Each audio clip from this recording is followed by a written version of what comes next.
Padre, en el nombre de Jesús, te damos gracias por este tiempo que tú nos das para volver a estar en comunión y aprender tu palabra. Abre nuestro entendimiento, abre nuestro corazón, nuestro espíritu para recibir lo que tú tienes esta noche para nosotros. Señor, y oro por nuestro apóstol para que tu gracia, Señor, lo llene constantemente y que podamos, no solo en este grupo, sino en cada grupo que tenga, recibir lo que tú le das. En el nombre de Jesús. Amén. Amén. Ok, amados. Hace 15 días, antes de que se enfermara mi esposa, estuvimos viendo Guerra de Altares y quedamos en el término del dios de las ranas. ¿Lo recuerdan? No sé si lo recuerdan. Amén, Bien, amén. perfecto. Vimos, Buenas noches, apóstol. vimos la revelación de Dios ante Moisés. Hablamos un poco de liderazgo, hablamos un poco de la profecía. Hoy reiteramos que después de esto hablamos de los dioses. Empezamos a ver la vara que se convirtió en serpiente, luego hablamos de la sangre y llegamos a las ranas. En sí, hemos hablado de 3 dioses, aunque cuando hablamos de la sangre y de las ranas, habían más dioses mezclados con uno solo, que evolucionaban. ¿Lo recuerda? El caso de Popi, o Heqet, la diosa de la fertilidad, y quedamos ahí. Bueno, hoy vamos a ver al dios de los piojos. Si bien para los egipcios el Nilo era mucho más importante que la tierra, también adoraban a un dios llamado Gueb, G-U-E y B, Gueb, dios del suelo. El dios del suelo es el dios que dirigía todos los animales o los insectos del suelo. Entonces, para ellos era importante adorar a este Dios. Para que este Dios no tuviera ira y mandara plagas, hormigas, arañas y cualquier animal que podría hacer daño a los egipcios. Esta plaga de piojos que apareció a partir del libro de Éxodo, dice que viene con el polvo y transformó a su Dios de protector y benefactor a una fuente de peligro. Es decir, ellos sacrificaban animales, ya no sacrificaban hijos a este Dios, sacrificaban animales para que este Dios no les mandara las plagas de los animales del suelo. Pero cuando este se convierte en una plaga y le mata todo a Egipto, ellos se dieron cuenta que este Dios no tenía poder en benevolencia, que el único Dios que tenía benevolencia era el Dios de Israel. Pregúnteme por qué. ¿Ninguno? ¿Por qué? ¿Por qué?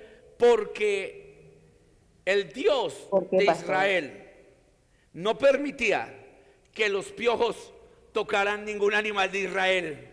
O sea, imagínate, todos los animales de Egipto, vacas, cabras, ovejas, eran muertos por el piojo o por los animales. Y quiero decirles algo, probablemente a Egipto no solo la atacó el piojo, sino todo insecto rastrero. Probablemente sus animales eran mordidos por escorpiones, hormigas, ciempiés y cualquier clase de animal que se arrastra. Pero note esto, imagínense la cara de los egipcios de ver que sus animales son mordidos por las plagas, pero los de Israel no, sino que se multiplican. empiezan a nacerles crías y empiezan a ver que todos sus animales se mueren, pero los de Israel fructifican. El dios Geb o Gueb no tuvo poder en el tiempo en que vino la plaga. No tuvo poder en el suelo, en la tierra. No tuvo poder. Y sencillamente Egipto tuvo que reconocer que el Dios de Israel es el Dios de los insectos. Hasta el animal más pequeño se sujeta a Dios. Este Dios a mí me impacta porque muestra la ignorancia de una deidad, de personas, o de la mentalidad de personas que creían en una deidad que tenía poder sobre los insectos. ¿Hasta dónde llega la mente humana que puede creer que un Dios creado por el hombre tiene poder sobre los insectos?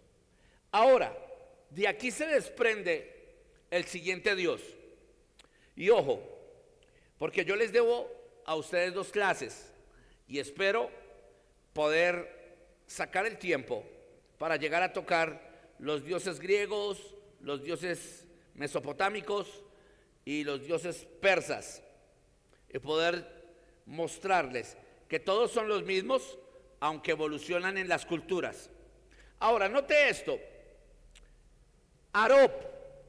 ¿Qué es Arob? La palabra Arob, A-R-O-V, es sencillamente el nombre de mosca mordedora. Escúcheme, las moscas que atacaron a Egipto no son las moscas simples que usted ve sobre la comida, que usted tiene que espantar con un trapo. No, probablemente, al igual que yo, usted y yo creímos que la plaga de animales salvajes era esa palabra Arob o mosca. Pero bueno, resulta que la Septuaginta y las fuentes hebraicas más antiguas dicen, o los rabinos también interpretan, que esta plaga es de una mosca mordedora. Es difícil imaginarlo, pero en el antiguo Egipto las moscas representaban tenacidad, coraje, vida eterna y en ocasiones fertilidad. En antiguas tumbas egipcias han sido encontrados labrados en rocas amuletos en forma de moscas. Ser atacado por el insecto que ellos reverenciaban debió ser un golpe terrible, porque para ellos las moscas significaban eternidad. O sea, que la creencia de ellos era que el Dios que los recibía en la eternidad era un Dios con cara de mosca. Y de ahí viene, ojo con esto, una tendencia que se regó por todas las naciones de la tierra. Cuando llegamos a Babilonia, los dioses de Babilonia tuvieron 2 nombres. Los dioses de Babilonia tuvieron 2 nombres. Los 2 nombres de los dioses de Babilonia eran Baal y Baali. Baal y Baali. Escúcheme, la palabra Baali aparece en el libro de Oseas y también en el libro de Joel. Esta palabra Baali que usted encuentra en su Biblia significa mi gran Señor o mi esposo. Por eso el Señor les dice al pueblo de Israel: ustedes ya no me llamarán a mí Baali, sino me llamarán Rogé o Rojí, que significa mi pastor, mi esposo, mi verdadero Señor. Así que la palabra Baal transcribió en culturas y evolucionó al nombre Señor. Esto lo va a sacudir. No sé si me meto en problemas. Pero, bueno, metámonos en problemas. Muchas de las adoraciones que usted trae a la iglesia, que usted canta en las iglesias, mencionan el nombre del Señor, pero no dan a entender un contexto que es para Dios. Y señores, hay muchos. Señor riqueza, Señor sentimiento, Señor oculto. Pero todo contexto de una canción de adoración o de una predicación de adoración debe decir el nombre claro de su Señor. Hoy en día hay canciones cristianas que ni siquiera se sabe si son para Dios, para la esposa, para el amigo o para cualquier señor.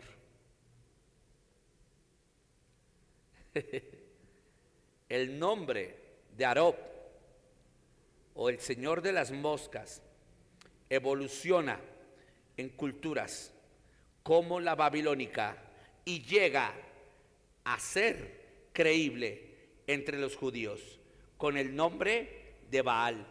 Por eso, cuando Jesús echa fuera demonios, lo acusaron de echar demonios en el nombre de quién. A ver, ustedes saben, ¿en el nombre de quién?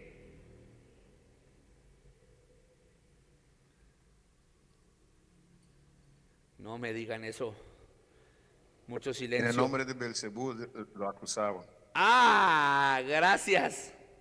Baal Zebú. La palabra Zebú o Zebú en el hebreo era moscas. Baal era Señor. Y esta palabra evolucionó. Empezó en el egipcio o en el parcel, que era la lengua egipcia, y la llamaron Arob, el dios de las moscas. Luego, cuando Babilonia domina toda la tierra y se lleva cautivo a Israel, a Judá y a Egipto, evoluciona la lengua y eso se le llamó el arameo. En arameo, la lengua evoluciona y el nombre de este dios también se convirtió en Baal Zebú. ¿Por qué? Porque la palabra Baal es Señor y habían muchos dioses, señores de muchas cosas. Baal Moloch, Baal Berik, Baal Helek, Baal Zebú. Y cada dios era acompañado de su derivación. Pero siempre para los babilónicos la palabra Baal era Señor. El pueblo de Israel adopta eso y le decían a Dios Baali, el Señor esposo, el Señor mío. Y Dios llega y dice, ustedes no volverán a usar un término dado a dioses paganos para referirse a mí, sino que me llamarán su esposo, su verdadero Señor. Entonces, este Dios evolucionó.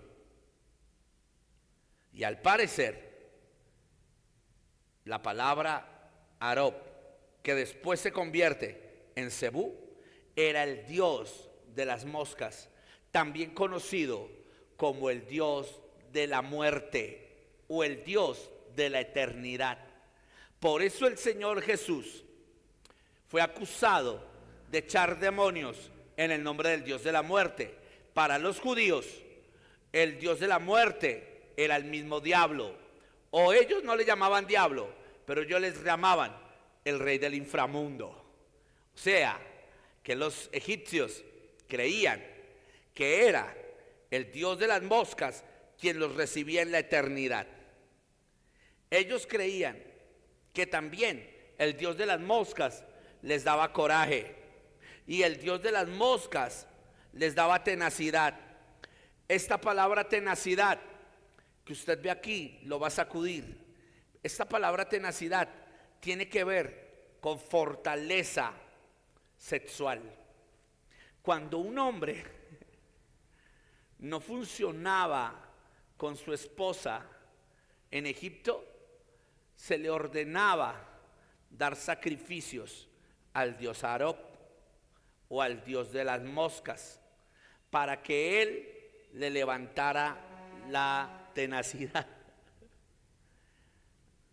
Así que esto lo va a sacudir, pero muchos de esos menjurjes eróticos que usted escucha que venden para potencializar la vida del varón proviene de creencias egipcias. Fuerte, ¿no? Ahora, viniendo para acá, imagínese cuál sería el golpe para el egipcio, para el faraón, que el Dios que lo iba a recibir, entre comillas, en su eternidad, fuera el Dios que los mordiera, el Dios que los atacara. ¿Usted se imagina la cara del faraón diciendo, pero cómo puede ser que el Dios que me va a recibir a mí en la eternidad, entre comillas, mi hermano? ¿Por qué? Porque el faraón se llamaba Ra. La palabra Ra es sol radiante. Él creía que el sol radiante se encontraría con las tinieblas y habitarían juntos. O sea, que las creencias del yin y el yang no son de ahorita. Los egipcios creían que en la oscuridad aparecería luz y en la luz había oscuridad.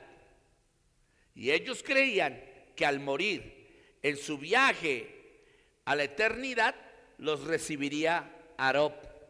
Y Arob enviaría saludos y él conviviría con Arob un tiempo mientras llegaba nuevamente a hacerse el sol. Ahora, les explico. Cuando un faraón moría y otro lo reemplazaba, entraba una contienda. ¿Cuál era esa contienda? Esa contienda era que el dios Sol pasaba la eternidad,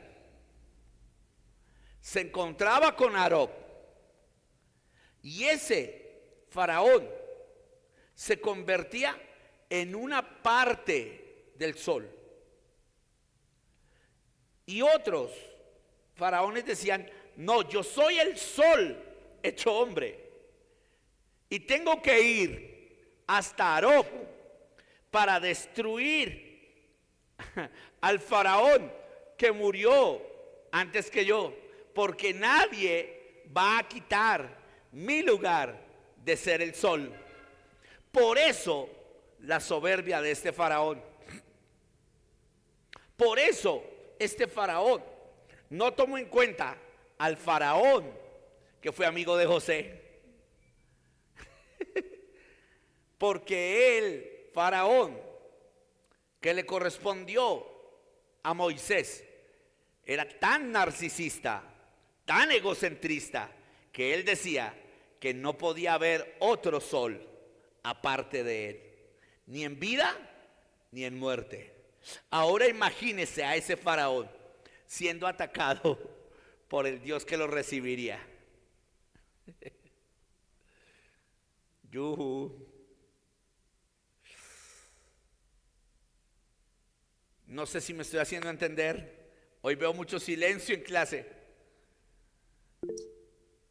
Sí, es una impresión desagradable para el faraón, Ajá. viendo que su propio Dios que lo está atacando. Es una decepción para él. Claro, ok. Alguien me levantó la mano. Rebeca.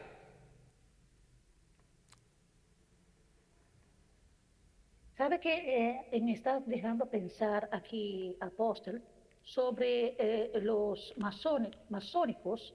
También cree en el sol, como el sol naciente y todo eso, que ellos creen como es un dios, ¿no? ¿Qué ligación hay allí entre el masónico, como nació? Entendí que fue el propio Salomón comenzó la primera lodge allí bajo del templo. Comenzó el primer allí el encuentro de los masónicos cuando él se cayó Bueno, espiritualmente. la cuestión de los masónicos evoluciona pasados los siglos, Pastora Rebeca. Pero los masónicos e Illuminatis no son más que la evolución o el reencauche, como nosotros llamamos, la copia de la copia de la copia de algo que ya estaba desde principios de la humanidad. De hecho, los masones son la evolución de esta cultura egipcia, de esa cultura mesopotámica, de esa cultura sirofenicia o fenicia, de esa cultura persa, griega, romana de aquella época. Ahora, cuando a ti se te habla que Salomón permitió la primera reunión masónica, hay mucha controversia, porque de hecho los masones eran adivinos que aparecen mucho tiempo después. Probablemente lo que sí se permite con Salomón es el primer o la primera logia ecuménica. Te la voy a soltar, se las voy a soltar.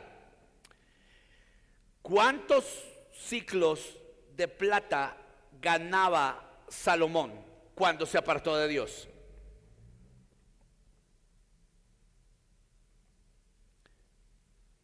¿Nadie sabe? Ok, permítanme acá. No me recuerdo.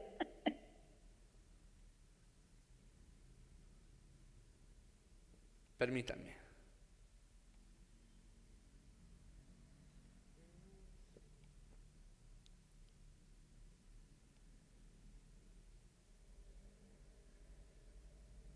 Espérame.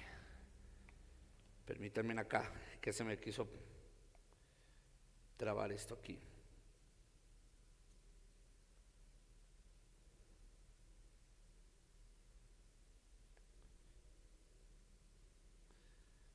Ya se los voy a dar.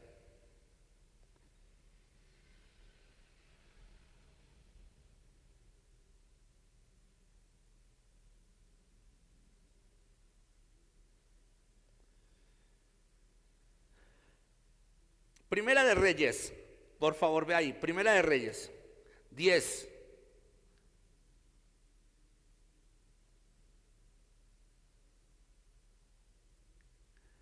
Primera de Reyes, capítulo 10, versículo 13 o 12. Vamos al 12. ¿Listo? Voy a ir primero a Reina Valera.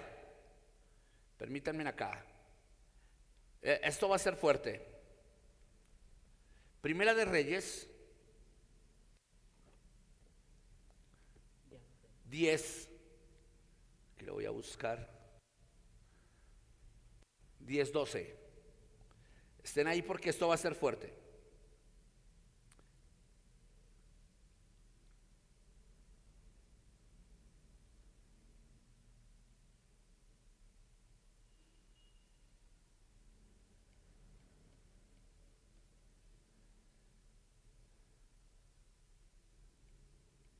Ok, mira lo que nos dice acá. Vamos al versículo 12. Y de la madera de sándalo hizo el rey baluastres para la casa de Jehová y para las casas reales, arpas, también salterios para los cantores. Nunca vino semejante madera de sándalo, ni se ha visto hasta hoy. Y el rey Salomón dio a la reina de Saba todo lo que ella quiso y todo lo que pidió, además de lo que Salomón le dio. Y ella se volvió y se fue a su tierra con sus criados. Espéreme, présteme aquí, póngame aquí porque todavía no se la voy a soltar. Pero la voy a mandar. Esta es más fuerte todavía. ¿Está aquí? Aquí estamos viendo que Salomón trajo madera de acacia y cosas hermosas a la casa del Señor. Pero todavía no me vas a buscar esta. Ya ahorita lo voy a dar. Salomón le dio a la reina de Saba todo lo que quiso. ¿Les puedo hacer una pregunta? ¿Quién fue la reina de Saba en la vida de Salomón?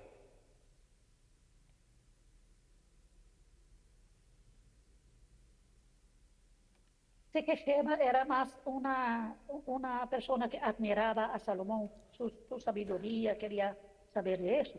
Bueno, ¿alguien más? Pero si tenía integridad, no sé. puede Apóstol ser Elías. ese rey. Apóstol. Se convirtió en una de las amantes de Salomón. ¡Ah! Muy bien. Era una de las amantes. Y Salomón tuvo 6 amantes. ¿Cuántas? 6. Las hijas de Egipto, las hijas de Asiria, las hijas de Babilonia, las hijas de Egipto y las hijas de otras naciones. Pero aquí hay algo interesante. ¿Está listo? Cuando Salomón se aparta de Dios, aunque le hermoseó la casa a Dios, Salomón dio ofrendas a dioses paganos, se acostó con las hijas de los reyes y sorpresivamente Salomón empezó a ganar la ganancia económica del anticristo. ¿Cómo, pastor? ¿Cómo, apóstol? Sí. Siga por favor ahora al versículo 14 y note esto. 666. Tremendo. Aquí el peso del oro que Salomón tenía de renta cada año era ¿qué? 666 talentos de oro. Sin lo de los mercaderes y lo de los contratación de especias y lo de todos los reyes de Arabia y de los principales de la tierra. Pero esto vino a causa de su pecado sexual con las hijas de los dioses y con la reina de Saba. Abra su Biblia en Segunda de Crónicas, capítulo 9, versículo 13, o versículo 11, segunda de Crónicas, ¿sí es segunda de Crónicas? Sí, segunda de Crónicas, 9, 11, ¿listo? Dice, ahí lo va a tener en la pantalla completa. Y de la madera de sándalo, el rey hizo gradas en la casa de Jehová y en las casas reales y arpas y salterios para los cantores. Nunca en la tierra de Judá se había visto madera semejante. Siga. Y el rey Salomón dio a la reina de Saba todo lo que ella quiso y le pidió más de lo que ella había traído al rey. Después ella se volvió y se fue a su tierra con sus siervos. Sigue. Y otra vez, el peso de oro que venía a Salomón cada año era de 666 talentos de oro. Sigue. Sin lo que traían los mercaderes y negociantes, también todos los reyes de Arabia y los gobernadores de la tierra traían oro y plata a Salomón. Sigue. Hizo también el rey Salomón 200 páveses de oro batido, cada uno de los cuales tenía 600 ciclos de oro labrados. Sigue. Asimismo, 300 escudos de oro abatido, teniendo cada escudo 300 ciclos de oro, y los puso el rey en la casa del bosque del Líbano. Présteme atención, porque aquí voy a entrar en algo fuerte.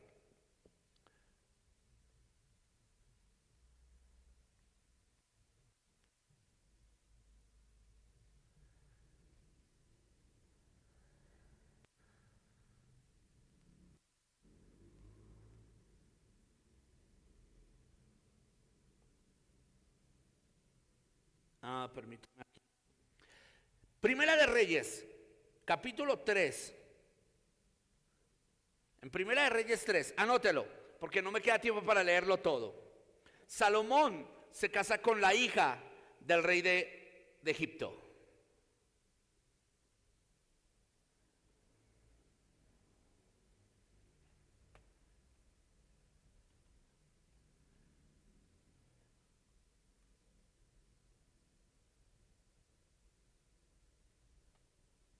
Y en Primera de Reyes, en el capítulo 11, Primera de Reyes, capítulo 11, aquí sí puedo resumirlo, entra algo impresionante. ¿Está listo? Vamos a mirar aquí. Primera de Reyes 11, verso 1.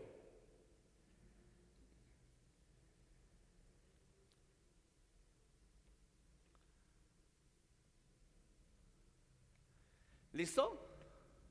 Vamos a contar. Pero el rey Salomón amó, además de la hija de Faraón, o sea, se casó con la hija de Faraón. Cuente también a la tsunamita, ¿no? Pero esa era su mujer original, con la que él hace cantares. Pero contemos solo estas. La del Faraón, ¿a quién más? A muchas mujeres extranjeras. A la de Moab van 2, a la de Amón van 3, a la de Edom van 4, a las de Sidón van 5, y a las Eteas van 6. Pásame el otro. No hay más. O sea que ¿cuántas mujeres tuvo? ¿Cuántas mujeres tuvo como amantes específicas? 700. No. 300. No. 600. Eh, por- 600. No. Era 600. No. Ey, nos confundimos con las concubinas y con las mujeres. Pero estoy hablando de las amantes que lo llevaron a convertirse como un anticristo en la época de que él fue rey. Y fueron las 6 que acabé de mencionar. Las hijas o la hija del faraón.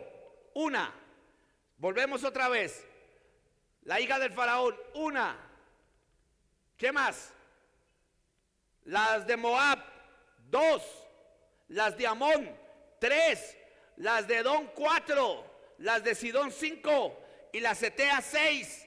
Esas 6 mujeres lo llevaron a él a adorar los 6 dioses principales de esas culturas, los cuales proveían a él con las ganancias espirituales 666 ciclos de plata, aparte de toda la depravación sexual que vino.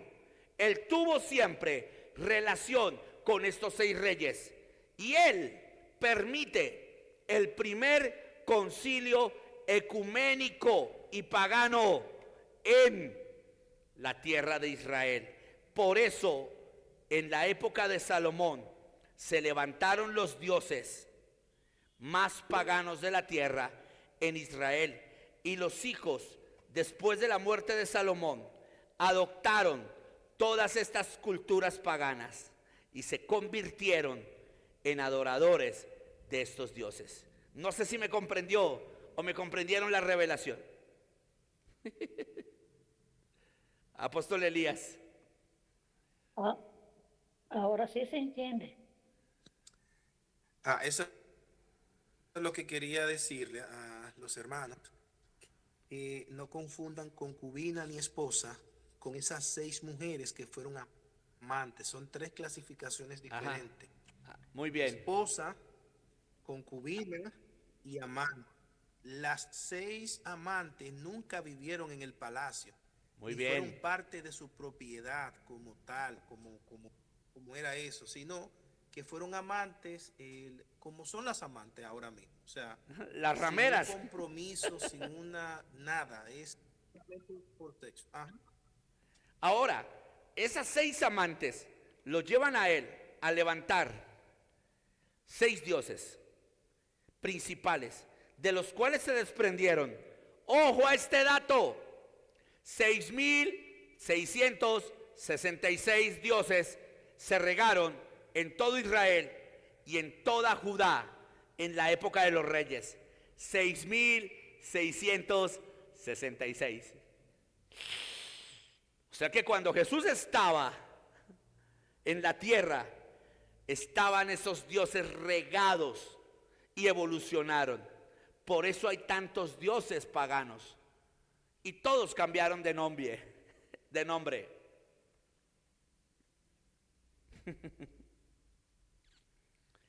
Ahora, ¿qué tal si yo le dijera a usted que la mujer samaritana a la cual Jesús habla con ella y le dice, 5 maridos has tenido y el que ahora tienes no es tu marido, no solamente tuvo problemas de entregársele a hombres, sino que adoraba esos 6 dioses?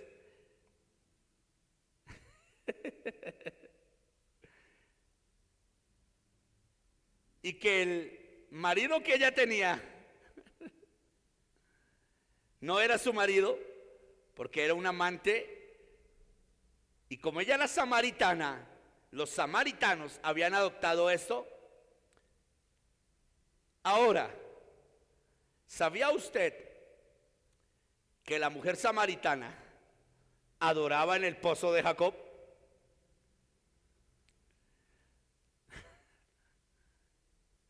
Cuando habla con Jesús, Jesús le dice, ustedes adoran lo que no saben, pero nosotros adoramos lo que sabemos. Al parecer, la mujer samaritana había tenido relaciones, se había comprometido, la habían abandonado, no sé qué haya pasado, con 6 hombres que adoraban estas deidades. Y el último que tenía era un samario, adoraba y creía en el pozo de Jacob, y conocían y esperaban a un Mesías, pero su estilo de vida y de adoración era errado. Por eso, esto lo va a sacudir, pero en muchas de nuestras congregaciones a nivel mundial tenemos samaritanos. Vienen a la iglesia, tienen una vida desordenada y adoran lo que ni siquiera conocen. Y solo sus vidas cambiarán cuando se encuentren de verdad con el verdadero Cristo y los llevemos a Cristo, para que dejen de creer que un sistema de adoración es solo adoración si no se cambia de vida. Se lo explico más fácil. Usted y yo tenemos la responsabilidad de enseñarle a la gente que no es solamente adorar, alabar, cantar y orar en una iglesia, sino que es vivir y transformarnos por el poder del Espíritu Santo. De lo contrario, tendremos la vida como esa samaritana, alguien que sabía que venía el Mesías, pero adoraba incorrectamente, entregaba su vida, sus sentimientos y su cuerpo de manera incorrecta, y de hecho hasta parte de su adoración de manera incorrecta, por no decir que toda su adoración.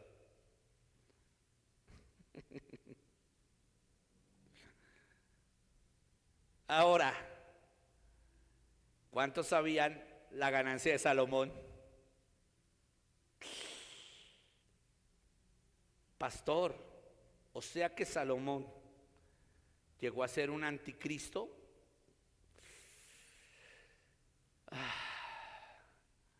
Si usted me lo pregunta, sí. Solo lo salvó la gracia de la promesa davídica. Solo lo salvó la promesa davídica. Pero llegar a ganar 666 ciclos es impresionante. Es una ganancia fuerte. Ahora, el número 6, amados, es el número del hombre, pero en hebreo significa incompleto. O sea, que el número 6 es incompleto. O sea que Abraham fue completo. Isaac fue completo. Jacob fue completo y tuvo gobierno. Porque acuérdate que el número 12 es gobierno. Pero Salomón experimentó estar incompleto al apartarse de Dios en todas las áreas, en la economía, en la vida sexual y sentimental, porque 6 mujeres representaban lo incompleto que él estaba cuando se aparta de Dios. Luego, en otra clase, les explicaré las 6 condiciones de arrepentimiento que estableció Salomón en Proverbios. Y coloca 6. ¿Por qué? Porque al final él dice que para alcanzar la plenitud el hombre tiene que arrepentirse de su vanidad. Pero no entra el tema porque me salgo. Entonces, volviendo a nuestro tema, el Dios de las moscas evoluciona. Y respondiéndole a Rebeca, pastora Rebeca, el primer concilio que hubo, permitido por Salomón, no fue el de los masones, aunque los masones estaban, porque los masones es una logia que viene de estudiar la numerología, los astros y los signos zodiacales, ni siquiera los signos que hemos hablado de los hijos de la casa de Abraham. Ellos estudian las estrellas y los signos. Y ellos creían en esto. Y probablemente los eteos tenían masones. Pero el concilio genuino que permitió Salomón fue el concilio ecuménico. Pregúnteme por qué.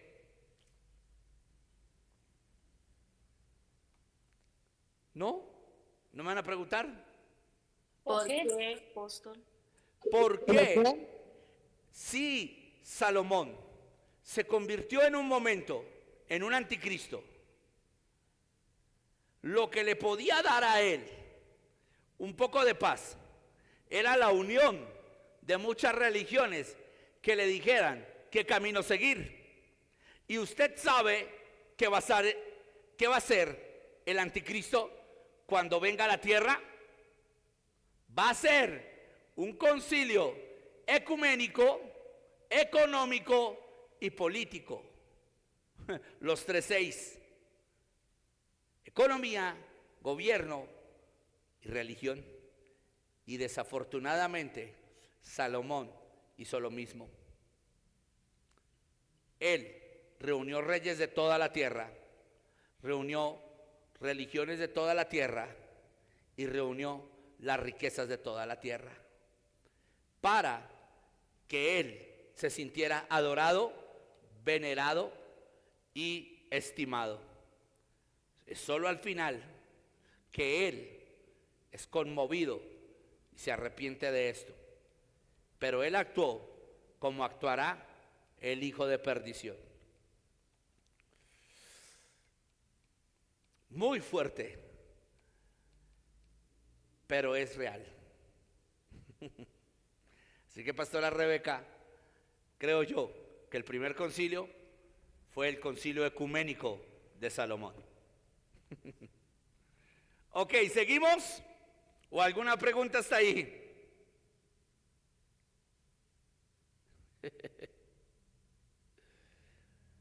Los tengo aquí en silencio. Y eso que no he hablado, sino de Arob. Voy para el otro Dios. Volvamos a nuestro tema.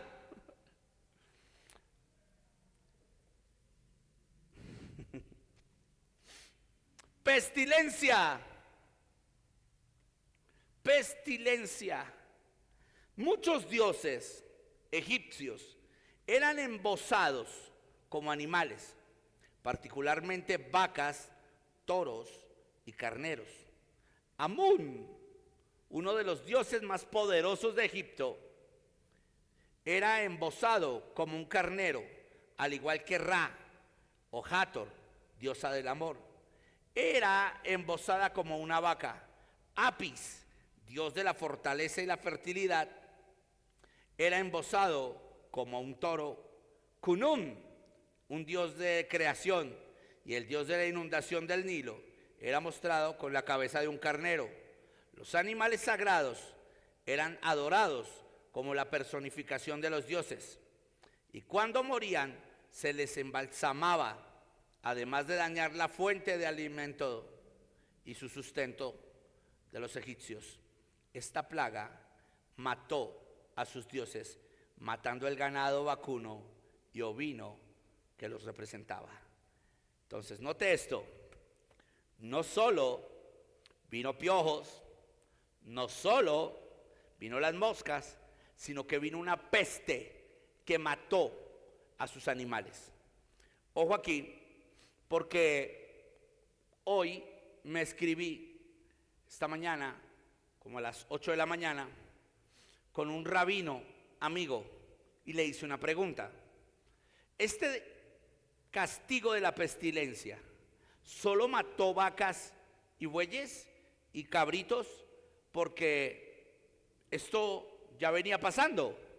Acuérdate que los piojos mataban animales, las moscas también. Pero esta pestilencia, ¿qué? Y el rabino, escuchen esto, el rabino amigo me dice, no, te voy a soltar una más fuerte. La peste cayó sobre gatos y perros. Los gatos y los perros eran animales endiosados de manera abrupta, de manera, no sé cómo podemos decir, apasionante en Egipto. Y cuando mueren los perros y los gatos, imagínense el olor a mortecino. Imagínense moscas, piojos y hedor a mortecino en los dioses más sagrados de la deidad egipcia.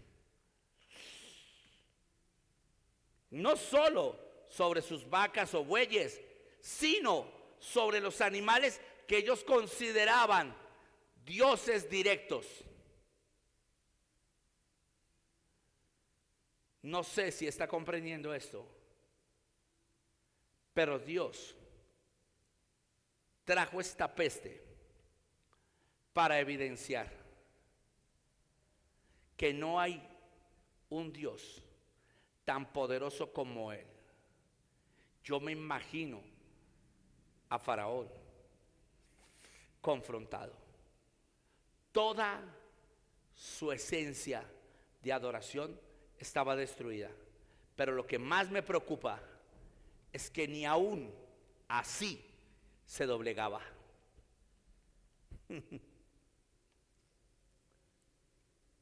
No sé si usted ha leído el libro de Apocalipsis, pero las 10 plagas también aparecen en el libro de Apocalipsis. Y al parecer, la tipología de este faraón es la misma tipología de terquedad que tiene el anticristo. solo descansará hasta ser aniquilado directamente por Dios.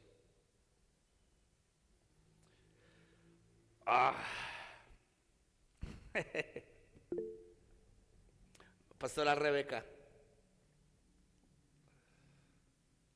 Entonces, apóstol quiere decir que lo que dice en Apocalipsis, esos animales que salen de agua y de la tierra, son mismo como pasó en las plagas allá en Egipto, pero de otra manera, en el gran tribulación.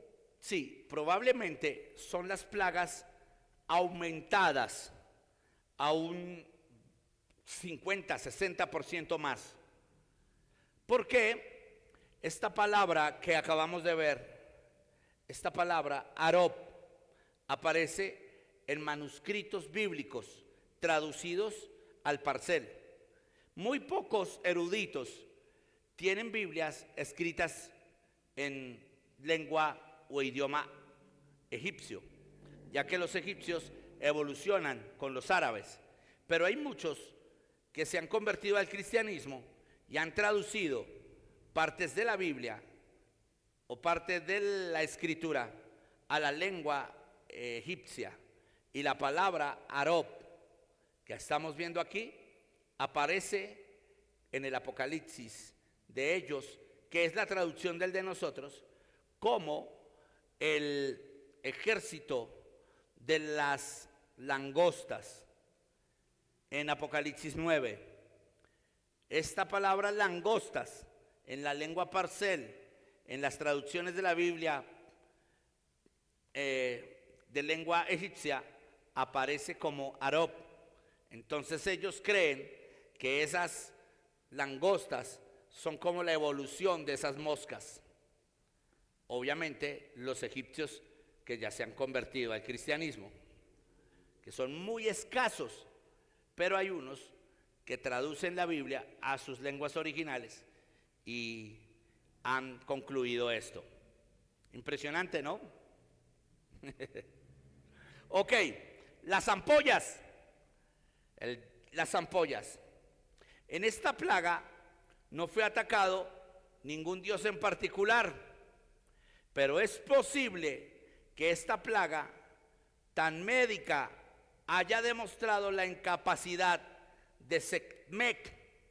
Sekhmet, S-E-K de kimono, M-E-I-T.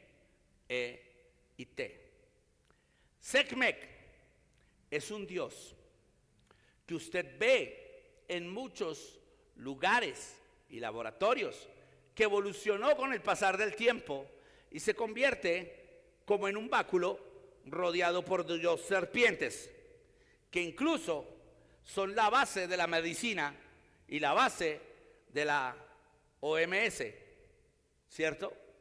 Y usted ya lo sabe, de la Organización Mundial de la Salud.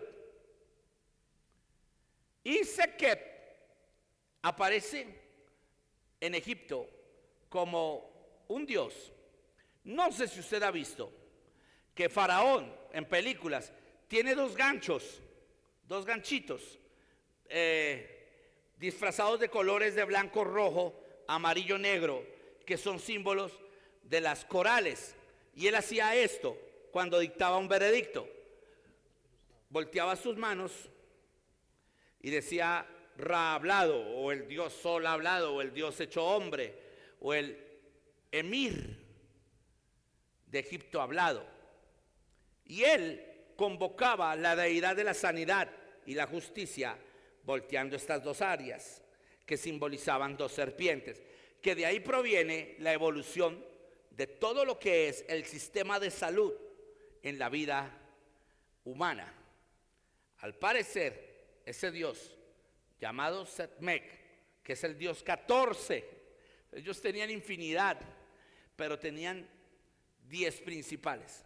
Entre esos está Sekhmet y Khonsu, que también es el número 15. Semek, el dios de la derecha. Khonsu, el dios de la izquierda.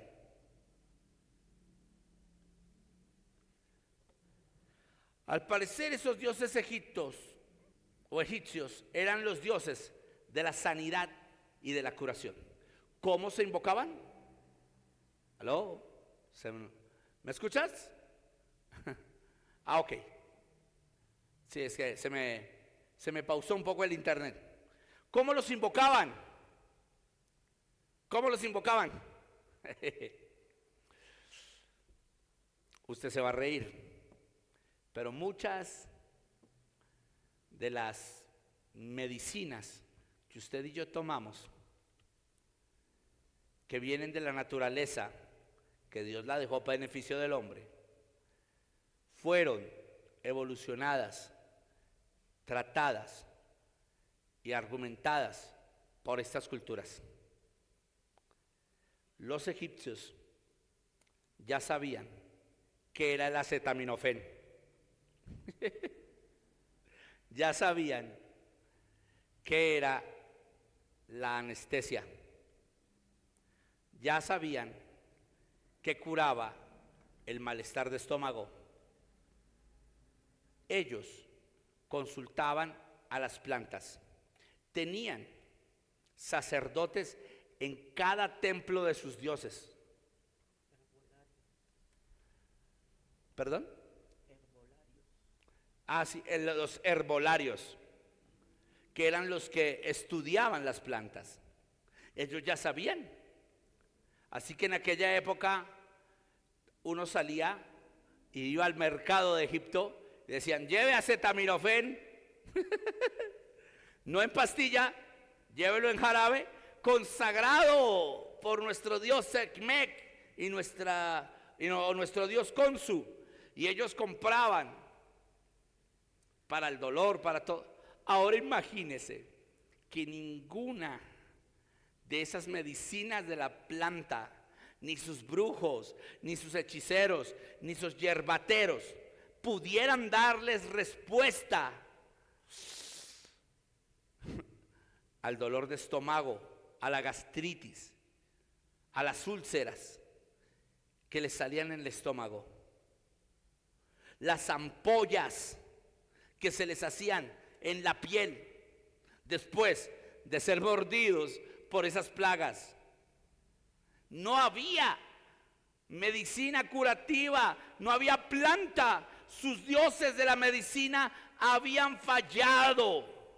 Dios reprende en todo, pero todo sentido a Egipto. Así que le quiero decir algo y lo quiero llevar aquí.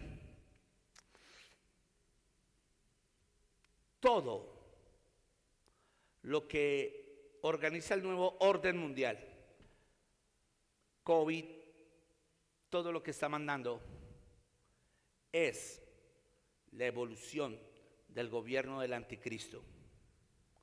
Y en la época del anticristo, ninguna medicina tendrá efecto. Por eso la gente buscará la muerte y no la hallará. Esto le va a parecer un poco amarillista o extremista, pero el famoso apocalipsis zombie, del cual nos dicen o nos narran las películas de terror, sí será real. Gente se tirará de edificios y en vez de quedar aplastada, quedará, podemos decirlo así, fracturada, con partes de su cerebro por fuera, pero no morirán. Serán días de angustia terrible. Lo que muestran los satanistas en las películas de terror es real. Ellos no se lo inventan. Ellos conocen literalmente lo que va a pasar. Ninguna droga podrá causar efecto.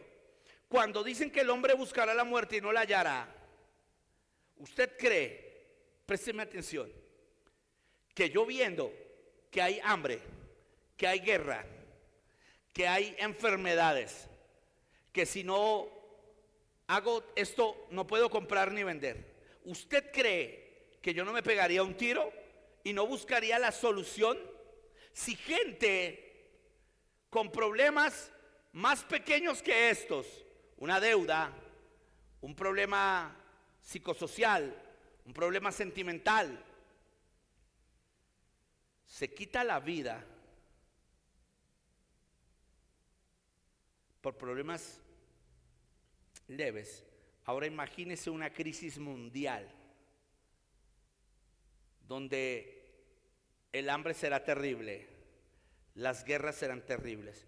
Oye, pues fácil, yo busco un arma, me corto las venas, hago cualquier cosa. Ahora imagínate tratar de hacerlo y no morir.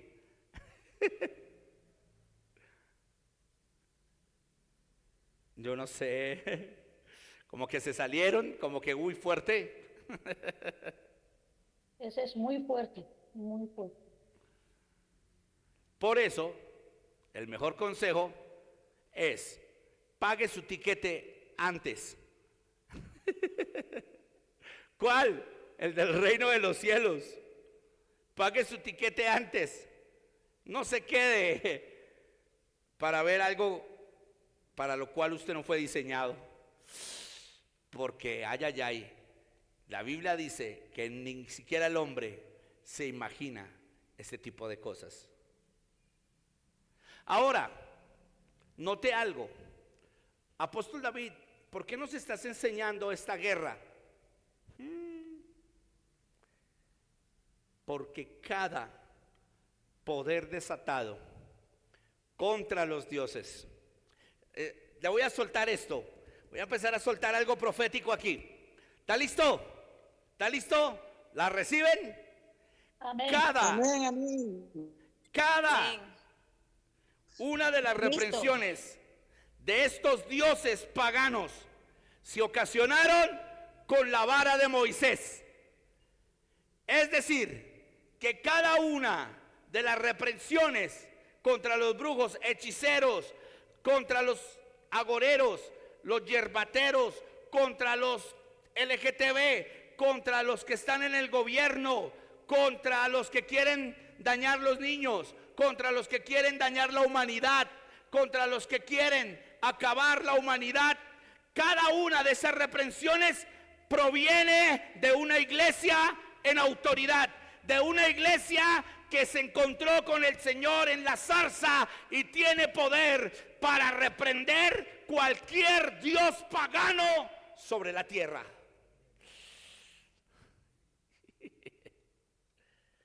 Pero la iglesia no lo ha entendido. Por eso la iglesia tiene que volver a estudiar la guerra de altares. Los 7 montes. Ejemplo, le hago una pregunta. ¿Usted sabe qué dios pagano o qué potestad espiritual rige su sector? ¿Rige su país? ¿Rige su ciudad? ¿Usted lo sabe? ¿Sabes estrategias para derribar esto y que venga un avivamiento en tu iglesia, en tu zona, en tu ciudad? Wow. Por ejemplo, yo sé que aquí, donde yo estoy, en la despensa, en Soacha, Cundinamarca, Colombia, quien rige mi ciudad es robo, drogadicción, prostitución y perversidad. En mi ciudad, alrededor de mi cuadra está vicios y está, podemos decirlo así, baile y prostitución. Yo sé eso. ¿Cuál es mi obligación? ¿Cuál cree usted que es mi obligación? ¿Confrontarlos? ¿Pararme al frente de los bares y decir, hijos del diablo? No. pero sí es. Cuando está cerrado en el día, ungir mis manos con aceite, pasar y orar: Señor, se secan estos antros de perdición. Padre, se cae el espíritu de drogadicción. Hago aquí en la iglesia operaciones rescate, predico a los indigentes, hacemos liberaciones, ayudamos. Esa, preciosos, es mi función. Pero sabemos, conocemos en el mundo espiritual que dioses gobiernan.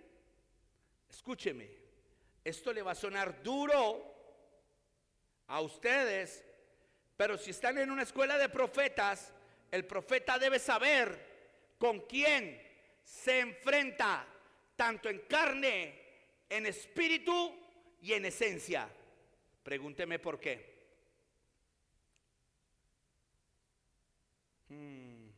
No me quieren preguntar.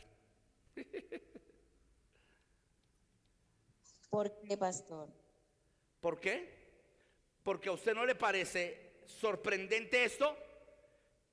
Isaías se va a confrontar a un rey, pero mientras hablaba con el rey, hablaba con el que estaba poseyendo al rey y le dijo: tú, rey, eres duro de corazón, eres perverso, pero tú que estás en este rey, que caminabas entre las piedras preciosas, que eras querubín protector, que te paseabas. O sea, Isaías sabía que le hablaba humanamente a un rey, pero espiritualmente al mismo Satanás.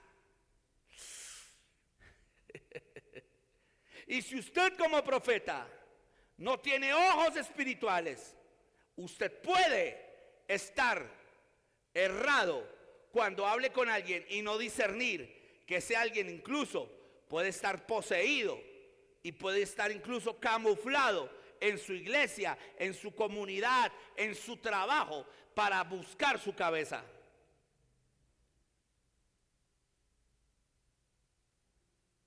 Santo.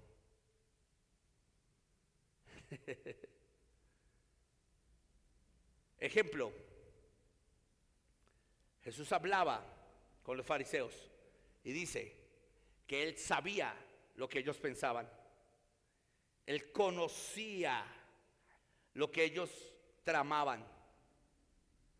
Jesús sabía desde el principio quién era el hijo de perdición. Note esto, no se le hace extraño que el Señor Jesús dice: yo sé a quién he escogido de vosotros. Yo los he escogido a vosotros, y uno de vosotros es diablo. Uno de vosotros es diablo. En el original griego significa uno de ustedes tiene la esencia del diablo. Es de naturaleza diabólica. Nunca va a querer cambiar.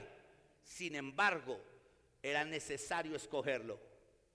¿Usted sabe quién de su iglesia es diablo?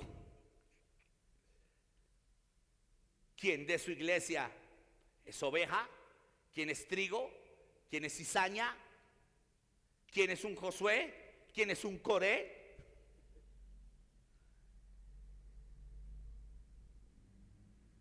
Eres un profeta que solo profetiza, pero no identifica el peligro. ¿No entiendes qué es ser un shamar, un rojé? Si tú no entiendes esto, guerra de altares te lo voy a enseñar. Imagínate, apóstol Aymar, apóstol Elías, que Eliseo sabía lo que el rey de Asiria planeaba en su propio cuarto, en su recámara, cuando pensaba en atacar al rey de Israel.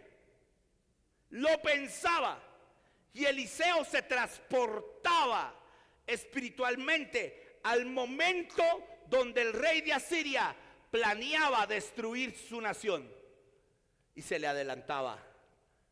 ¿Dónde están esos profetas?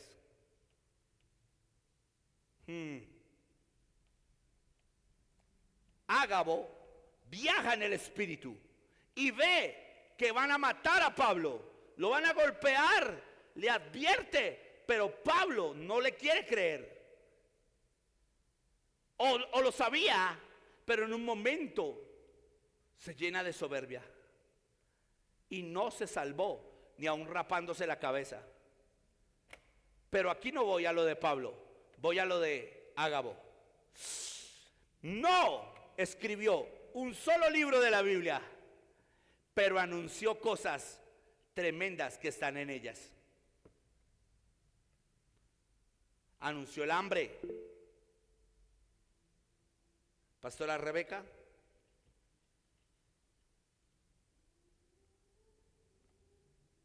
Ok, apóstol, pero asimismo, Dios ha dicho por medio del hombre de Dios que fue a orar con Pablo, que en este tiempo era Saulo, cómo era su llamado, que iba a sufrir y cómo iba a morir. Claro, pero Pastora Rebeca, es que el problema no está. Él lo sabía. Pero mira, el problema no está en eso. El problema está en que si Dios le manda a un profeta a usted para evitarle un dolor de cabeza, porque usted se lo quiere ganar innecesariamente. Pero él ganó mucha gente ahí, y la gente escucha la palabra. Pero pastora, ahí no ganó ninguno. Él fue porque lo llamaron en Jerusalén. Él llega y él sabía que lo iban a golpear. Y dice que él fue y se calvió la cabeza. Él sabía lo que le esperaba, pero él no fue obediente. Y Pablo luego lo tiene que reconocer. Y Pablo tiene que decir en muchas cartas, me hubiera podido evitar cosas que Dios me quería evitar. Obvio, era sufrimiento. Y Pablo iba a pasar por sufrimiento. Y escúcheme, todos los que estamos aquí, vamos a pasar por sufrimientos. Pero hay sufrimientos que Dios nos va a permitir pasar. Y hay otros que nosotros mismos no los buscamos innecesariamente. O sea, si Pablo sabía que no debía ir, ¿para qué fue? Luego él lo reconoce.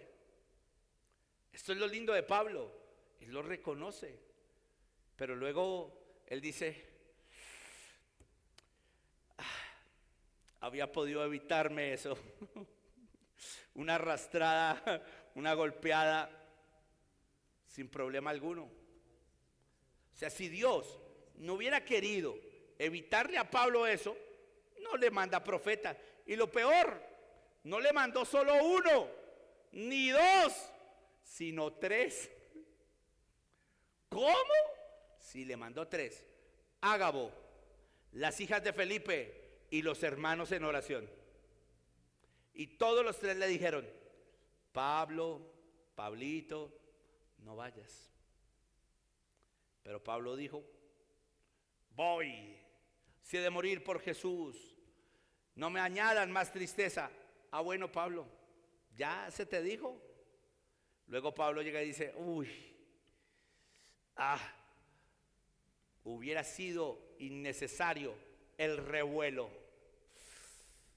Esa palabra en griego, innecesario el revuelo, se estaba refiriendo a hubiera sido innecesario tanto trajín, tanta carga, tanto problema que hubo, el golpe que me dieron.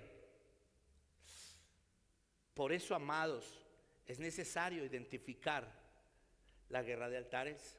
La guerra de altares nos puede alertar a nosotros de lo que está ejecutando en nuestra nación, en nuestro lugar de predicación, en nuestro lugar de convivencia, ciudad, barrio, nación, y lo que está pasando en el mundo. Cuando usted identifica esto, usted sabe que espíritu se mueve. Y cuando usted vaya a un país, a una nación, usted sabe cómo se va a mover. ¿Aló? Si mi apóstol Elías está ahí, yo creo que él sabe a lo que me estoy refiriendo. El apóstol Aymar Rebeca, ¿ustedes saben qué demonio se mueve cuando uno llega a una nación? Apóstol Elías.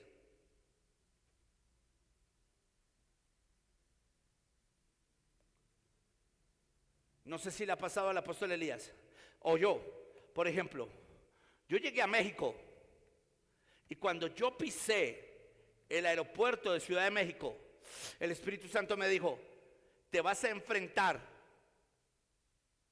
al principado de incredulidad y de falta de conocimiento del avivamiento en la ciudad donde vas a ir.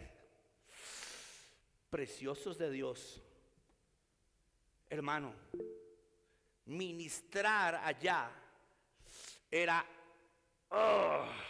y yo recibe y la gente me costó 2 semanas de ayuno, de oración constante y estar muy ahí para que Dios trajera rompimiento. Pero cuando salí de esa ciudad hacia el aeropuerto nuevamente, Dios me dijo, la próxima vez que regreses te llevaré a ciudades donde vas a hacer rompimiento entre pastores y el espíritu que vas a quebrantar será el de rivalidad entre consiervos. Y hermanos, vienen aquí a Colombia y me cuentan que en una ciudad de México están agarrados los pastores, no pueden verse todos los pastores de la ciudad.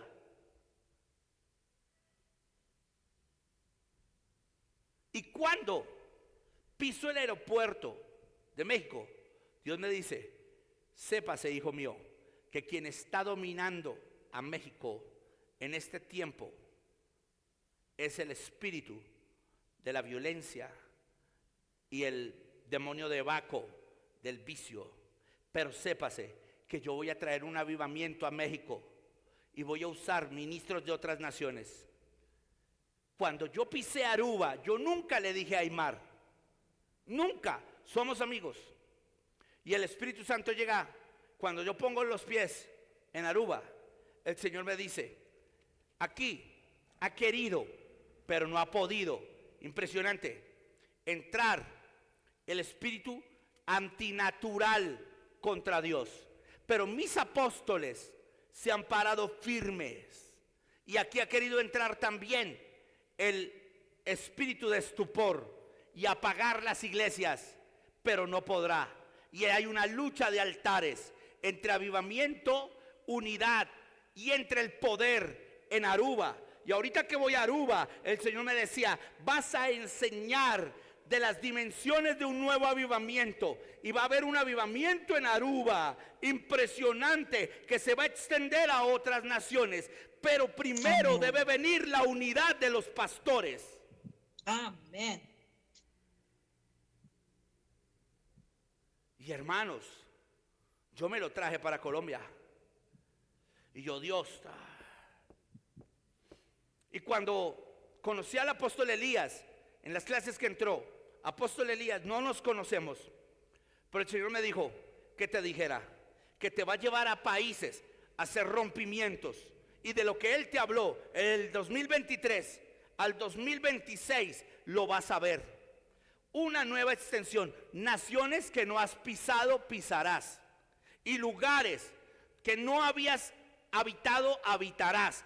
Porque el Señor te entrega, el Señor me está mostrando Uruguay, Paraguay, naciones, Argentina, pero en otra dimensión. Dice el Señor, e irás a una nación en específico que no has pisado, y yo te la mostraré, y yo te hablaré y te confirmaré, porque eso está en tu corazón y lo has pensado, pero aún no se ha dado el momento. Se va a dar, apóstol, y Dios te ha dado unción para discernir que se mueven los aires de cada nación. Amén, amén. Gloria a Dios. Entonces, no sé si soy el único o mi apóstol Elías y los demás lo han vivido.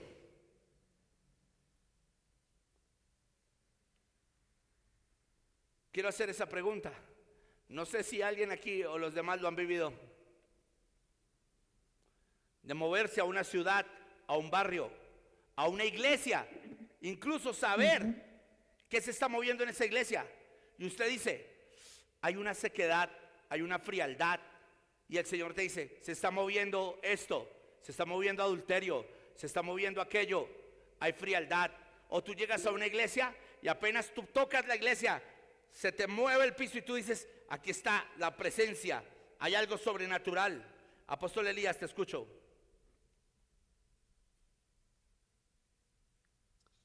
Sí, que es una parte fundamental o debe ser fundamental de los ministros, conocer, discernir en el espíritu lo que se mueve. Y lo aprendí a través del proceso, Dios mostrándome, llevándome a otra dimensión, de una manera que yo lo practiqué tan fuerte. Esto no lo digo para gloriarme, sino para dar el testimonio de que sí, eso es algo que debemos hacer, que yo me tapaba los ojos y alguien conducía. Yo le decía cuando pasábamos de un sector a otro, solamente porque el espíritu cambiaba que gobierna. Wow, tremendo. Apóstol Aymar, tú que has tenido esas experiencias, ¿qué nos puedes decir? Tú que has estado en Cali, en ciudades, países. Apóstol, Dios te bendiga. Amén.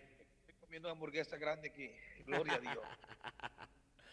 Seguro que sí, amado. Esas son primeras cosas que, gracias al Señor, vinimos, mi pastor, mi apóstol me enseñaron, que es tan fuerte que cuando Dios me lleva a Venezuela, Dios me muestra. Yo no sabía que en Aruba no conocemos el demonio María Luncia, no lo conocemos. Y allá en la noche Dios me reveló una mujer sobre caballo, cómo andaba, etcétera, seduciendo.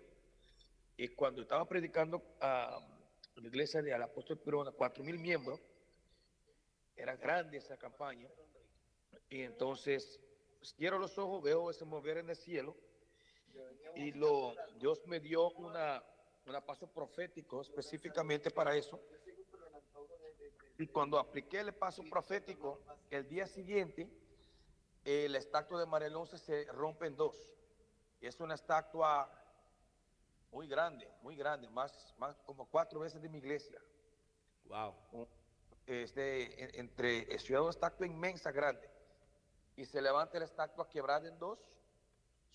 Es un caballo, una mujer, con su espalda estaba quebrada en dos. Entonces Dios permitió eso para que nuestro ministerio fuera reconocido y las puertas se abrieron tan grande en Venezuela que vino la secretaria ese tiempo de Chávez, conocerme personalmente, que era la secretaria Sonia.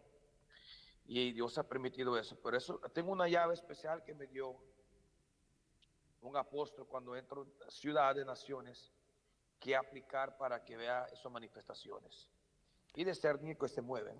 Ahí está Joselito. Joselito, dime si no te pasa como evangelista. Esto es teso.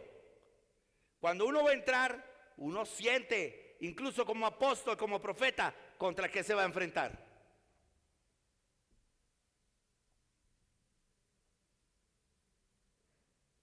Joselito.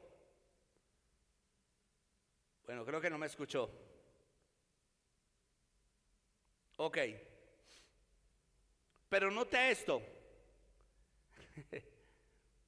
¿Sabía usted que Moisés estaba preparado para enfrentar cada uno de esos dioses? O sea, él ya sabía que Dios lo había dotado de un poder tan impresionante que podía romper naturalmente en efectos de la naturaleza, cada uno de estos dioses. Porque si usted mira cada reprensión a uno de estos dioses, trajo un efecto en la naturaleza alrededor de Egipto: agua en sangre, úlceras, piojos, ranas, úlceras. Ahora, ampollas. Y vamos con esto. El siguiente, la oscuridad. Perdón, la langosta. Las langostas. Antes de la oscuridad, las langostas. Las langostas destruyeron los granos de Egipto, que no fueron arruinados por el granizo. O sea, esto es impresionante. ¿Por qué? Porque se unió una plaga y otra. Langostas y granizo. Primero fue el granizo. El granizo cayó del cielo.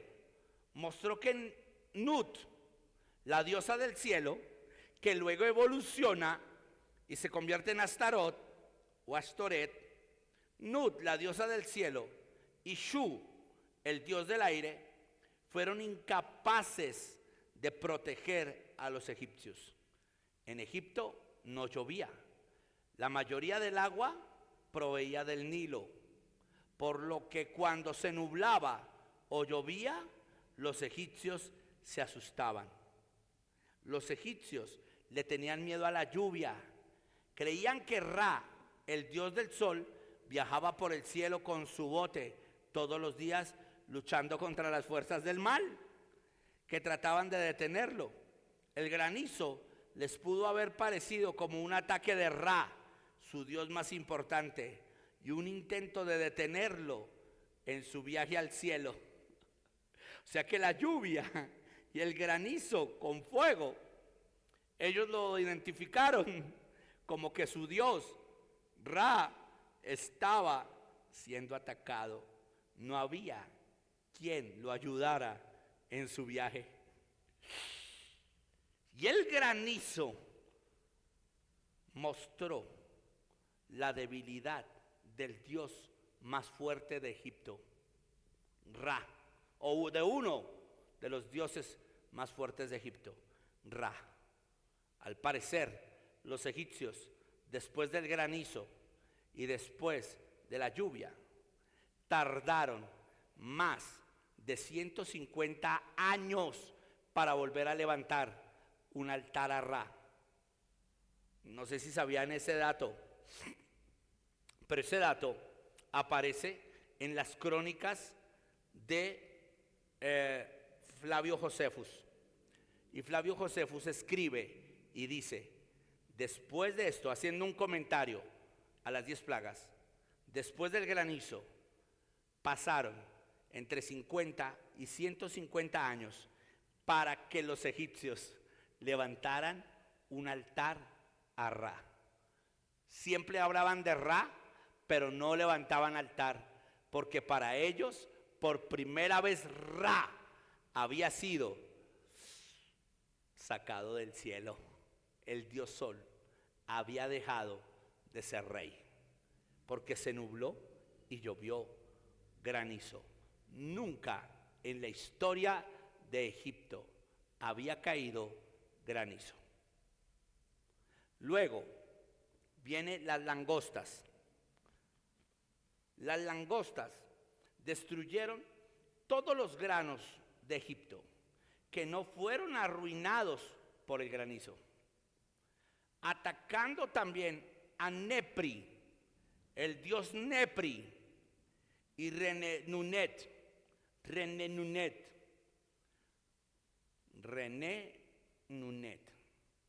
Las langostas fueron tantas que bloquearon al sol, superando el dios del sol, Ra. Otro de los dioses de Egipto era el ojo de Horus o el ojo de Osiris, que ustedes lo ven en muchos adivinos y brujos. El ojo de Horus o el ojo de Osiris, el cual creían que era un símbolo de protección. Es posible que cuando las langostas son descritas como cubriendo el ojo de la tierra, se refiera a la percepción de los egipcios de que el ojo protector de Horus fue eclipsado por el Dios de Israel. Ahora, se lo pongo así, ponme aquí la pantalla. Imagínate que los egipcios vean esto y que eso que usted está viendo ahí, esa mano, solo sean nubes de langostas que no les dejan ver el sol. Ellos dirían, el Dios Sol fue opacado por una plaga. No tuvo poder, no tuvo cómo ver el ojo de Horus o de Osiris, que usted sabe que se relaciona mirando de esta manera, quedó tapado por completo. No hay adivinación, no hay quien pueda hacer que el Dios Sol mire fijamente. Ellos estaban anonadados. La oscuridad, ya voy terminando, y terminamos los dioses de Egipto, y quiero hablar de tres cosas. Si no, lo voy a hablar en Aruba, cuando no me permitan llevar la palabra para los grados. Voy a hablar de las tres dimensiones proféticas: la profecía de la carne, la profecía del alma y la profecía del espíritu. Voy a estar hablando de esto, porque este es otro tema que hay que saberlo manejar para poder tener claridad en la guerra de altares. Ahora, mire esto, la oscuridad. Para los egipcios, la densa y negra oscuridad durante 7 días y noches fue una clara señal de la derrota de Ra, el dios Sol. Historiadores, cronologistas, papirólogos, exégetas como su servidor, y eruditos en ciencias papirológicas como su servidor, deducimos algo. Científicamente, no puede haber oscuridad en toda la tierra por más de 3 días, sino todo moriría. Pero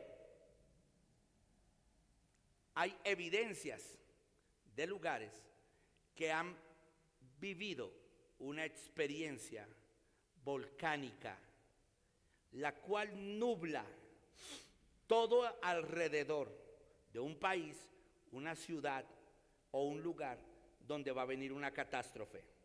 Escúcheme, porque esto es interesante. Cuando el faraón persiguió a Moisés y al pueblo de Israel, Dios les impidió a Moisés coger por el lado noreste y lo mandó hacia el norte. Cuando Moisés va hacia el norte, se enfrenta con el Mar Rojo. ¿Lo recuerdan? Ve al Mar Rojo al frente y al mar de Egipto atrás, o al faraón atrás, para que me entienda. Faraón atrás, el Mar Rojo adelante. Pero, ¿por qué Dios le prohibió a Moisés ir al noroccidente? ¿Lo saben? Bueno, les cuento esto.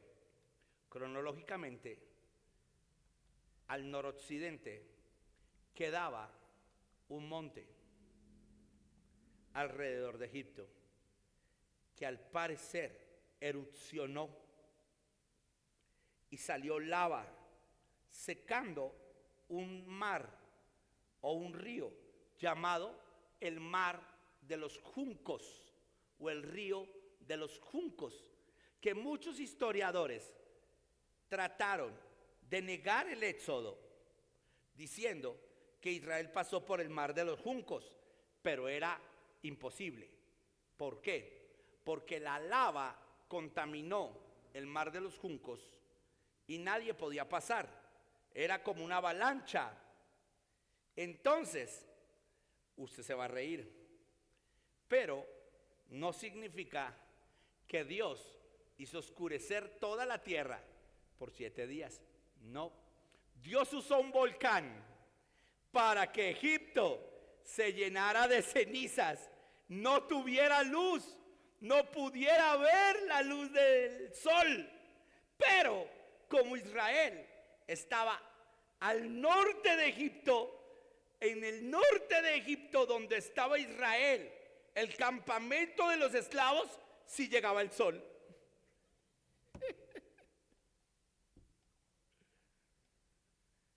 No sé si ahora me lo está entendiendo, pero al parecer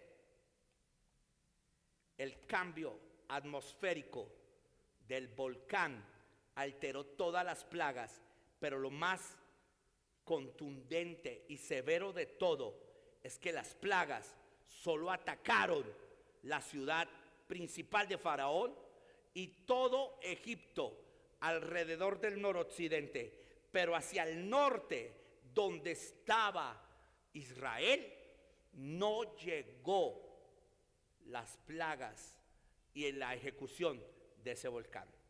Cuando Israel sale, los cronologistas dicen, ¿por qué Israel va al norte? Siguiendo por el noroccidente, rodeaban el Mar Rojo y el Mediterráneo y llegaban más rápido al monte de Dios o al monte Oreb o al desierto. No hubieran tenido que enfrentarse a esto. Sencillamente, Dios pone también el volcán y esto lo va a sacudir para que Israel no busque un camino fácil en medio de una guerra espiritual.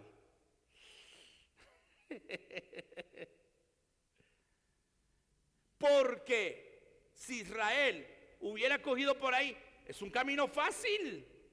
Pero Dios llega y dice, allá volcán en erupción, al frente el Mar Rojo y atrás el faraón.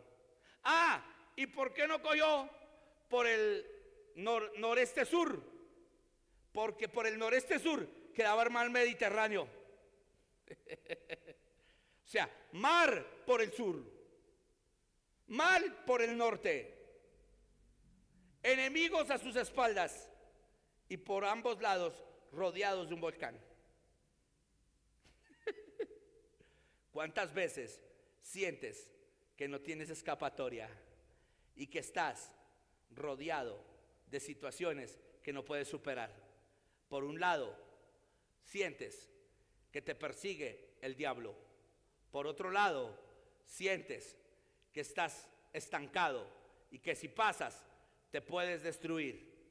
Y al frente tienes un mar de imposibilidades con el cual no puedes humanamente pelear. Ahí es donde entra tu llamado. Ahí es donde Dios te va a decir, levanta la vara, mira hacia el cielo, que yo me encargo de que camines por encima de los abismos o el segundo infierno, porque el primer infierno, el centro de la tierra, el segundo, los abismos, y el tercero, el lago de fuego que no se ha estudiado todavía. Entonces Dios te hará caminar abriendo el mar, pasándote por encima de los abismos, pero superando a tu enemigo, al mar y a los volcanes de imposibilidades que te pueden rodear. Por eso Dios no le dejó camino fácil a Israel, para que Israel no se vanagloriara de algo que solamente lo podía hacer Dios. Wow, no sé cuánto le damos la gloria al Señor por eso.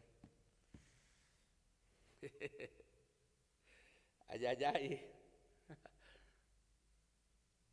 Impresionante. Amén. Ahora nota esto. La muerte de los primogénitos, y esa es la última plaga con la que entro en esta noche, o el último Dios. La sociedad egipcia estaba construida sobre el culto al primogénito. Cuando nacía un primogénito hombre, para ellos era la bendición de Ra. Pero cuando nacía un primogénito hombre de Faraón, escúcheme, era el símbolo de la eternidad del Dios Sol sobre esa dinastía. Si un faraón no tenía hijos varones en la tierra, quemaba a sus esposas, las embalsamaba y las llamaban malditas, porque en aquella época la culpa de no tener hijo varón era de la mujer. Ahora, un faraón estéril era sencillamente el fracaso del hombre como Dios. Entonces, hay historias, cronologías, que faraones que fueron, podemos decirlo así, estériles, se entraban, buscaban una prostituta, buscaban a su familiar más cercano, tenían una relación con ella, mataban a la prostituta, sacaban el bebé y lo hacían pasar, no sé cómo lo hacían, por el hijo de la esposa de Faraón, para no perder dinastía. O sea, una locura. Pero ellos tenían culto al primogénito. Ahora, el hijo primogénito de Ra fue el primer faraón, debido exclusivamente al orden de su nacimiento. Los egipcios creían que todo faraón era también un dios, el hijo primogénito del primogénito llegado hasta Osiris mismo, es decir, el hijo mismo del sol. Esta plaga destruyó la ilusión final de poder e inmortalidad del líder primogénito. Note esto: cuando Faraón le dice a Moisés, bendíceme, ¿se acuerdan? Cuando él le dijo, toma tu pueblo y lárgate, sal de Egipto, pero antes bendíceme. La palabra es, sopla vida sobre Faraón, sobre su primogénito. Si Moisés hubiese orado para que el hijo de Faraón resucitara, Faraón no deja libre a Israel. ¿Por qué? Porque con lo necio hubiese dicho, todos los demás primogénitos murieron, pero Faraón es eterno. Por eso Moisés le dice, no lo haré. ¿Por qué? Porque al morir el hijo del faraón no había eternidad en esa dinastía. Probablemente todo Egipto dijo, nos quedamos sin dioses, incluso sin dioses hombres. Terrible, tremendo. No había ya dioses en Egipto, porque el dios más privilegiado era Ra. Y si solo quedaba el Ra, pero no quedaba quien siguiera su eternidad, eso demostraba que Ra ya no era Dios, porque no era eterno y no había quien siguiera su legado. Cuando Dios envió a Moshe, donde el faraón por primera vez le dijo que Israel es mi hijo primogénito, al matar al primogénito de Egipto y al salvar a Israel, Dios mostró que su primogénito y su eternidad estaba con su pueblo y que ningún otro pueblo, aparte del que él escogió, podía ser eterno sin él. Impresionante, impresionante. Fue el golpe final a la estructura religiosa egipcia basada en el primogénito. Y de hecho, usted va a entender algo. La guerra de altares es entre primogénitos. ¿Cómo? Sí, la guerra de altares directa es entre primogénitos, y la guerra de altares es entre, podemos decirlo así, simientes.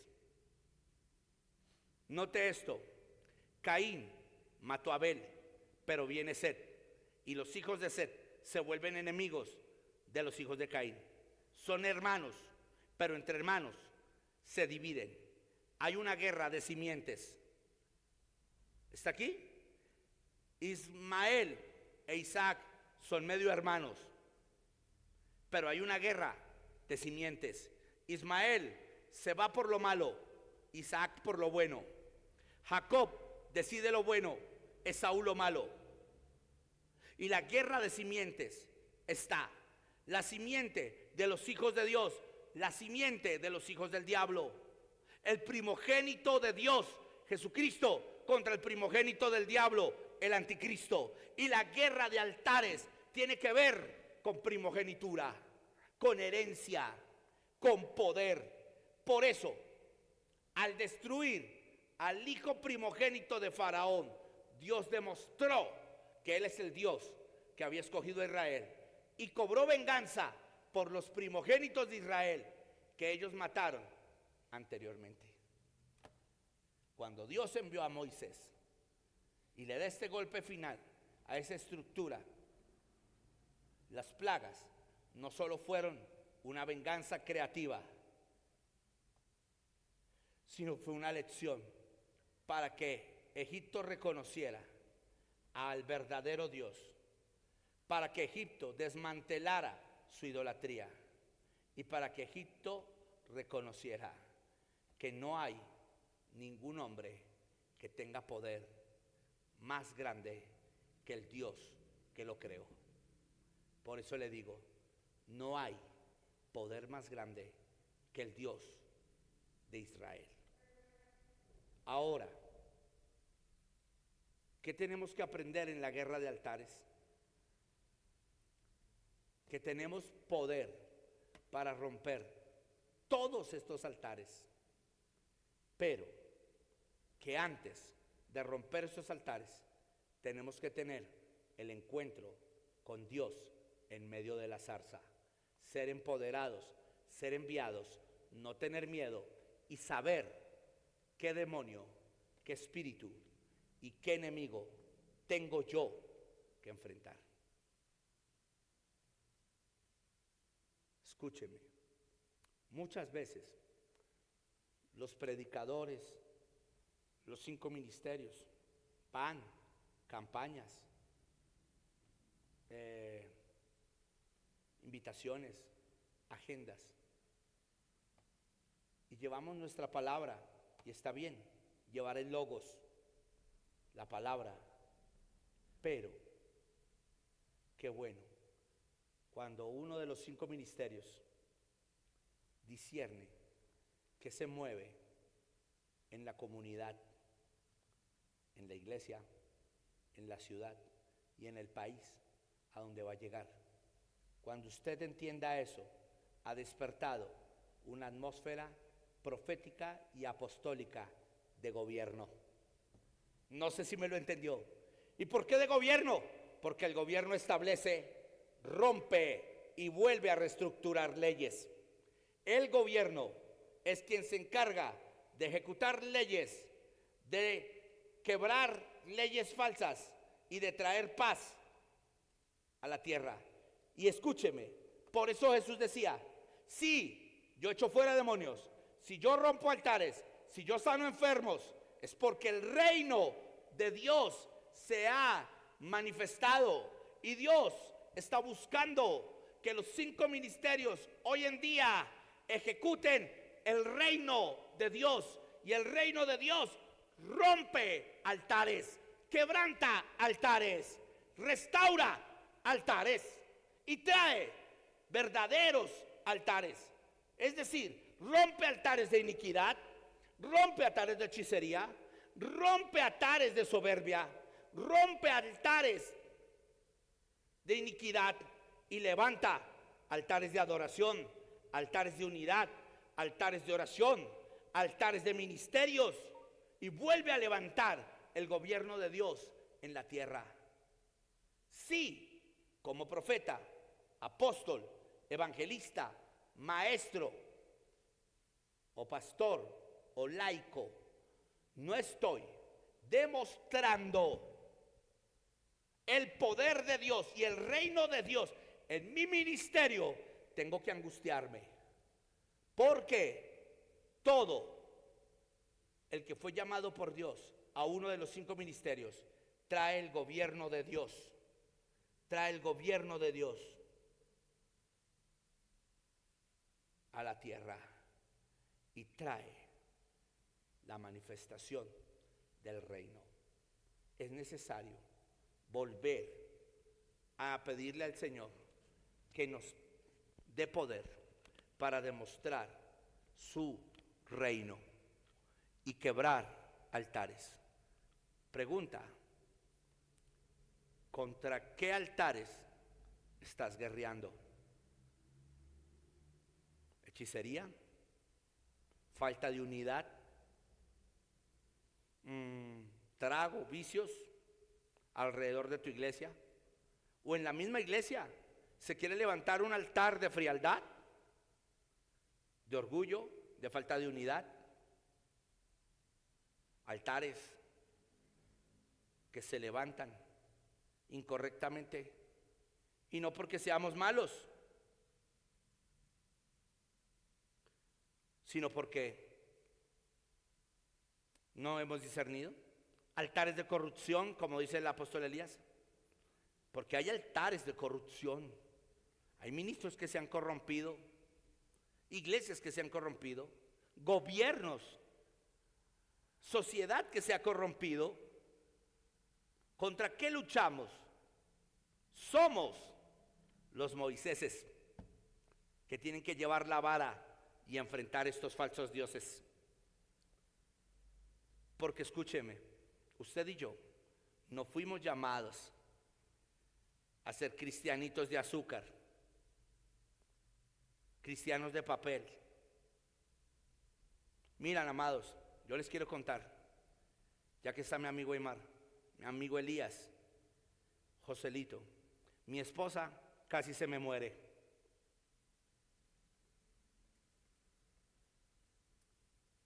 Antier iba a llamarles, iba a decir no vamos. La llevé con casi 200 de tensión.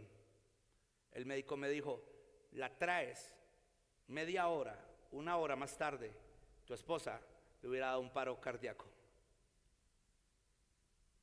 Un ataque, y les quiero contar como testimonio, apóstol Aymar, amigos, Rebeca y personas que oraron.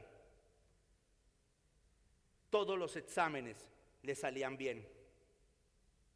Y ella decae en salud 2 días después que le entregan su pasaporte. Luego, mi problema de pulmón, con todo el estrés que tuve, hermanos, decaí. Volví otra vez a tener el 50% de mi pulmón sin funcionamiento. Escúchenme, tenía eventos, tuve un evento, un concierto con la banda de la iglesia para ministrar más de 3,000 personas. Y tuve que ir y decir, Señor, rompo ese altar que está en mi ciudad con adoración. Mientras yo estaba ministrando, mi esposa debatiéndose entre la vida y la muerte en un hospital. Yo con la tensión en el piso. Se levantaron ministros para impedir que nosotros adoráramos. Lo dijo el apóstol Elías, ministros corruptos. Denle solo 10, 15 minutos a estos para que ministren. Ataques frontales a mi ministerio de hombres que yo no entendía, los consideraba los que comían de mi plato. Escúcheme. Luego de terminar estos eventos, renuncian esos hombres a la asociación de pastores. Me llaman y me dicen, A partir de hoy, trabajas con la asociación Jimmy Swaggart directamente. A partir de hoy, vas a trabajar con una entidad que va a entregar Biblias por todo el mundo. Otra, completamente gratis. A partir de hoy, tu banda, vamos a mirar cómo pagamos la grabación, todo lo que necesites. Y yo orando, Padre, el apóstol Aymar, mi amigo, sembró el viaje de mi esposa, no vamos a poder ir. Padre, esto está fuerte, estoy que no doy más, me siento decaído, 4, 5 noches sin dormir. Dios, y llega el Señor y me dice, tú enseñas de guerra de altares, soporta, resiste, párate, mantente, vamos, eres mi hijo, usa la vara. Hermanos, ayer levanté mis manos y le di victoria al Señor de tener a mi esposa en casa. Y empezó a mejorar. Y gente orando, y gente orando, y gente orando, y gente orando. Y venían pastores y oraban por mí, por ella. Decían, brujos, brujos, hechiceros, están mandándote ataques, están mandándote ataques. Hermanos, nos llegó una familia a la iglesia que un familiar de ellos es brujo y estaba matando a sus propios familiares para adueñarse de las propiedades. Y entramos en esa guerra, porque si gente viene a la iglesia, la función del apóstol, del pastor, es salvar vidas. Y entramos, y me decían, esos ataques, eso es para impedir lo que viene en Aruba, lo que va a hacer el Señor con la entrega de esas Biblias, el crecimiento, lo que viene, el avivamiento de los pastores, de la gente. Y yo, wow. Y me llama un apóstol y me dice, hijo, después de vencer una guerra de altares, viene un avivamiento masivo a un ministerio. Y hermanos, hoy puedo decir, Dios me levantó a mi esposa en menos de 48 horas y lo está haciendo. Y ya hoy me dijo, amor, yo creo que allá estaremos en Aruba y para atrás ni tomar impulso. Pero hermanos, yo la vi casi en la muerte. Y tuve que estar firme, firme. Y decir, Dios, tú estás con nosotros. Cuando eso te venga, amado, acuérdate. Cuando te vengan ataques, acuérdate. Dios llama a Moiséses capaces de romper altares de dioses, no cobardes, no miedosos y no, perdónenme que se los diga, dudosos. El diablo puede atacar, pero la Biblia dice, resistid al diablo y él huirá de vosotros. Yo les invito a que ustedes, como ministros, tomen su cayado y no lo suelten hasta que Dios haya culminado la liberación de lo que va a hacer con ustedes, del pueblo que les entregó y lo que Él les ha dicho, hasta que los lleve a una tierra que fluye leche y miel. Espero les haya gustado la clase.